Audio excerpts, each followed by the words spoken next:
Must be his first time playing.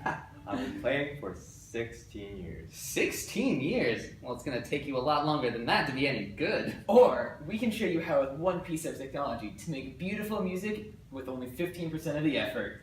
Huh? How? It's called a breadboard, and then 2 more breadboards. What the asterisks are you talking about? So in this part of the video, we're gonna run through each section of our circuit to prove that it's working and show the beautiful sound that it makes in the end.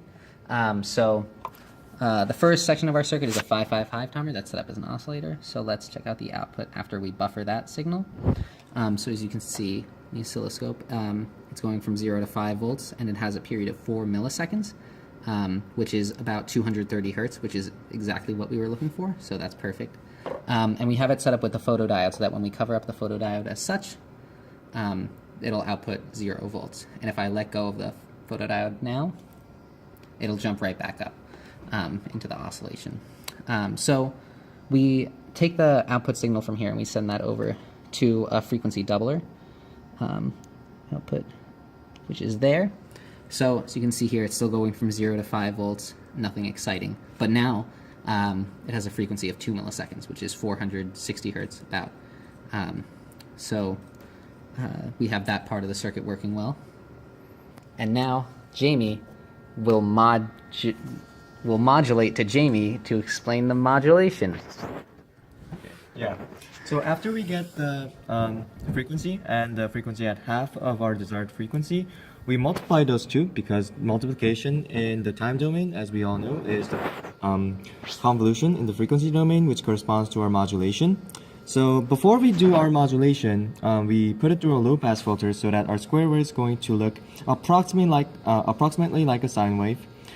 Because the low-pass filter is not ideal, we are not able to get rid of all the components of the sink, but it will do for the purposes of our circuit. So after it goes through the modulation, the output signal looks like so, if you look into the oscilloscope. So as you can see, it is not completely like the theoretical output that we are going to get, but it is close enough, considering that the noises are going to get introduced a little bit into our signal. And this is the output after the demodulation. I will trigger it so that it's a little bit easier to see.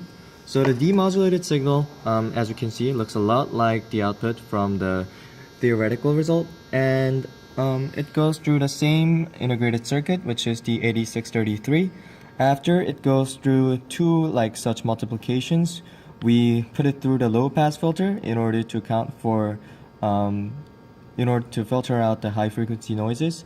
And as you can see, after we run it through the low-pass filter, the signal is a lot more smooth.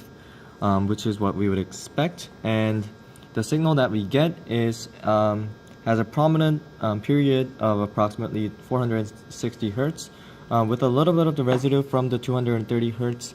And after we take the Fourier transform of that, we are able to get 960 hertz components, which is like the first harmonic of the 460 hertz signal, which enhances the sound of the wave as we anticipated. And what you're hearing right now is the output from our entire circuit, which just sounds beautiful and amazing. Oh my god, it's so beautiful. Like the voice of Robbie. Thank you. Wow. Thanks to you guys. I am better at music now.